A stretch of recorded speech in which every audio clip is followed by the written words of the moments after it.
half of all packaged products on earth share a single invisible denominator.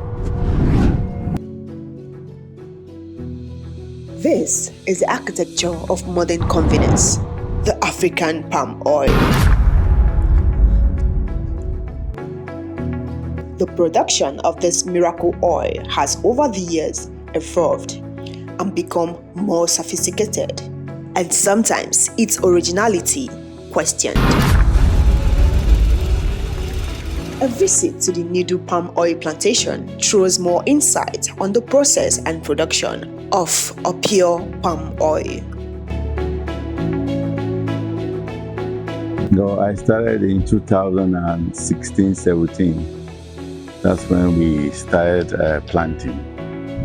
Okay, so as I then, it was something, it was just a vision. I had a vision already that this is what I want to do going forward. After research on types of business I can do. Primarily, what motivated me was the type of business that when you might have a little bit of input at the beginning, but when it finally takes off, it will be sustainable for years to come. And I did lots of research, and I find that palm oil production is one of those business. Though initially it will require some capital investment. At some point it can be intensive, but when they take off, when it starts producing, then it will be worthwhile, because then the production will outweigh the efforts you've put in. You will see the profit, the yield as the year goes by.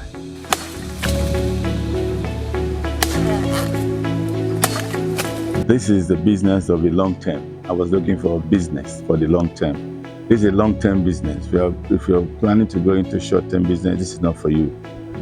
This is a long-term investment that at least for the best part of 4 years, you're going to gain nothing. You're going to have all the inputs in terms of wielding, fertilizing and management of it until 4 to 5 years before you start noticing your investment yielding something for you. What prompted you to go into the business against all others? The reason why I go into this farm production is it's becoming rampant, where you see this adulterated oil, palm oil here and there.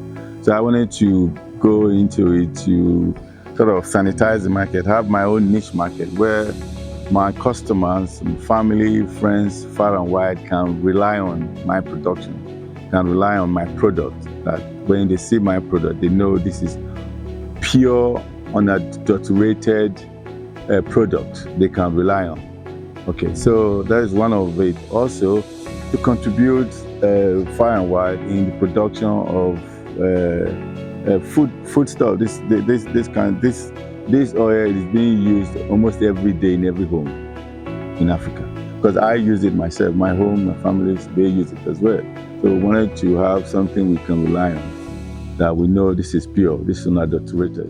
What are the processes involved in the palm oil production? The processes involved in palm oil production is sort of numerous, you can name it.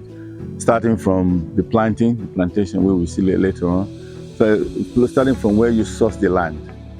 Okay, when you source the land, when you acquire your land, very, very important.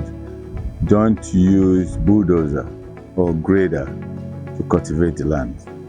Please don't, because when you do, you will be destroying the top soil layer of that land. That's where the fertile land is. Okay, so use the manual process where you get your workers to clear it by hand, and they will burn it traditionally, as if they are burning the farm. So you can have the top layer soil with all the nutrients in it before you do your planting. That will help the plant to grow immensely. Okay, so that's very, very important because I've seen where they use grader or bulldozer to bulldoze the land because that's faster. But what does it destroy the topsoil layer? That's where the nutrient are. It destroys it. Please don't do that. You want your farm to grow very fast. That's that. Then your second is selection of your species. You have to select your species. Usually we go to 9-4. We have good species where you select your species. Either you want to nurse them yourself. I usually don't nurse myself. I usually buy the one that is already nursed. Then you come and plant. And very important, it's not around the year you plant. There's specific planting seasons you plant. We normally start planting in May, middle of May to June, July. Those are the rainy season. You have to plant during rainy season, otherwise they will die. It's very important when you're planting. There's various aspects. I'm going to talk about one. You see, this is wire mesh. You have to use this to guide your plant. Once planted, they're quite small, they're quite young. They'll be prone to animals. Animals will come during the night or day. They cut them off, and that's it. I think it's about 2,500 per seedlings now.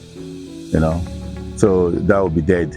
So we normally cut this to size to use it to guide the plant so that the animals cannot get to it. Also, the spaces.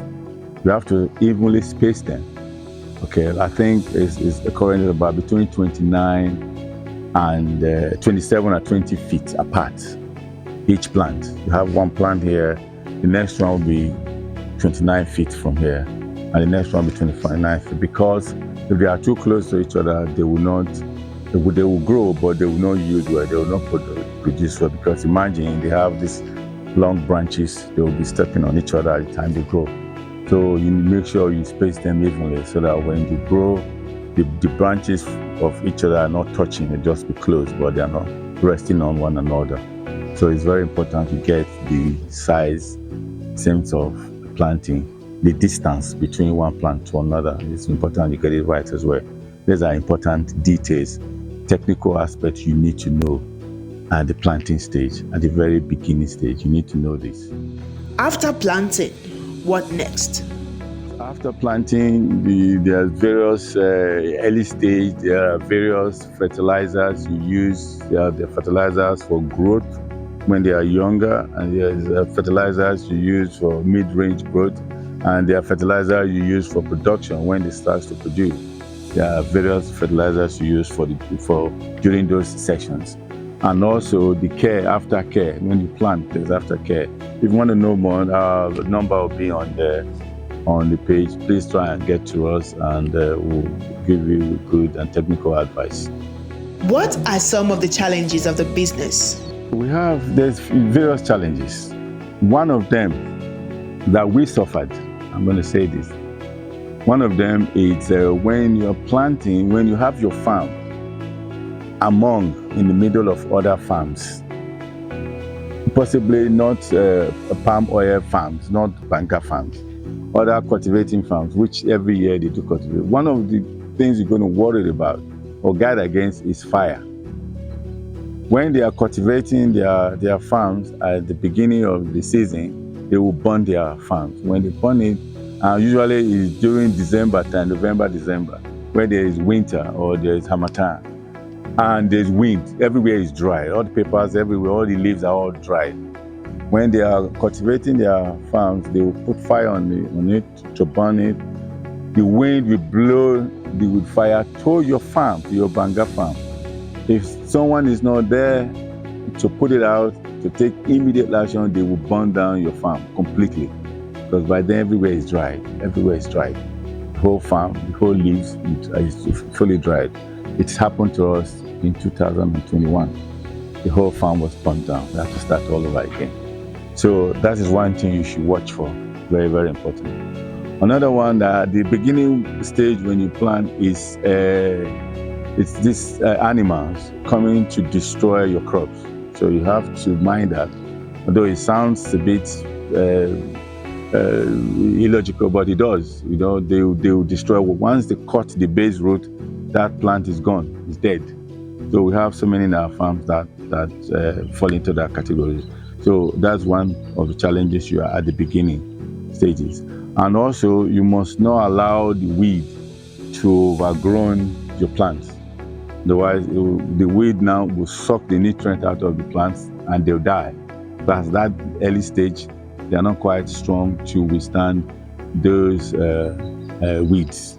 So that is very important. You weed around them, around the plants, all of them, one by one. And when it comes to applying fertilizers, you got to know when. Also, that should be done during rainy season, so that when you weed around it, it's about 15 to 18 inches from the palm tree. You go around, you weed around it. That's where you apply your fertilizer. But during rainy season, not just any time of the year when it's raining. That's also that. Then other challenges, it's as we said, finance really, because when you plant, it takes 3 to 4 years for you to start earning anything from it. Between those times, this plant will require maintenance, and that maintenance costs money. Clearing, fertilizing, weeding around it, making sure they are healthy.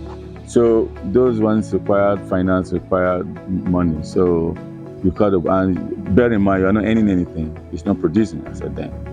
Then when you start producing, another part is money to set up your factory, your milling industry, where you'll be milling. Machineries, you buy various machineries for the production. There are farmers who harvest who does not have a factory set up for the production, for the milling of the oil. They usually take their harvest to, there are people set up mill factories where you can take your production to. They mill it for you, you pay for their service. They mill it, pay for their service, and you take your oil home.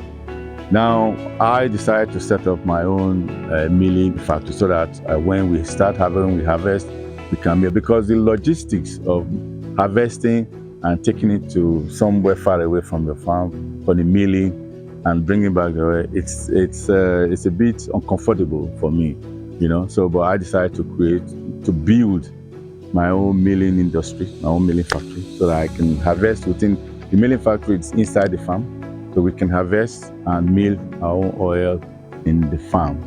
So we don't have to take it anywhere, and that's what we are doing. So those are the challenges you should think about during the earlier years when the palm, when it's growing up. Within the first 1, 2, 3 years, you should be planning for that gradually before the production starts. So you have at least 3 to 4 years to plan for that. Those are some of the challenges, and also other logistics. But when you start harvesting, you need a van to move the product from where it's been harvested to the factory, to the milling factory. So those are other challenges you've got to plan for. And of course, workers to do the work. What should be the first step for an aspiring palm oil farmer? The very first step is sourcing of the land, because without the land, 2 ways you can do that if you want to. One, I will not call it aspiring farmer, I'll call it an investor. That means there are people who set up a milling factory. They don't have farms. They set it up, they buy the equipment and set it up. They go and buy palm produce from other farmers, from other farms, and come and mill in their own milling factory. There are people like that. They set it up, they go and buy and mill. And you can bring your own milling products. You can bring your own product and mill in their factory. There are people like that. There are others who wants to have the farm and have their milling factory, so they don't depend. Because the negative part of depending on someone to sell their palm produce for you, there's a negative side of it. Tomorrow, after a month or 2 or 6 months to 1 year, they may decide they don't want to sell for you anymore. They want to mill themselves. They want to mill their harvest themselves. So that's the danger part aside. So that's why I said my version of it is to have my own farm and build my own factory, so I can harvest and build and have and mill in my own farm. That's what we're doing. In that I can control. Okay, I can control what goes in. I can control the quality. Okay, because when you're going to mill in other people's farm, you can't 100% control the quality there. But in my own factory, I can control the quality of our produce. What we produce, like we can control our final output. We know what goes in it, we know what not, but we know when to mill. Because when you are going to other people's farm, a factory to mill, they will tell you when they have their time to mill. So you can't dictate to them. But in my farm, we plan when we harvest, when we mill. We make sure all our harvests are freshly harvested and freshly milled, so that our produce are top grade. What makes Nidu palm oil stand out? What we do differently is based on my experience of using palm oil over the years. So some, when you open, you can easily tell it's not fresh. What made Nidu stand out is we wanted to have a freshly produced palm oil. So that means, as you can see behind me, we are harvesting. We are harvesting this. Today, we're harvesting this. Within 3 days, within 36 hours, 24 to 36 hours, this will be milled. This will be turned into oil, liquid, purified, pure oil. You can see behind me, these are just being harvested today, and we'll start milling within 24 hours. So that means the palm produce is fresh. Our milling, the oil that comes out from it will be very fresh. Within 36 hours, we finish milling all this, producing freshly milled oil. So that is what made Nidu farm standard, and it's milled with no additives, with no adulteration, nothing, just pure, freshly made palm oil.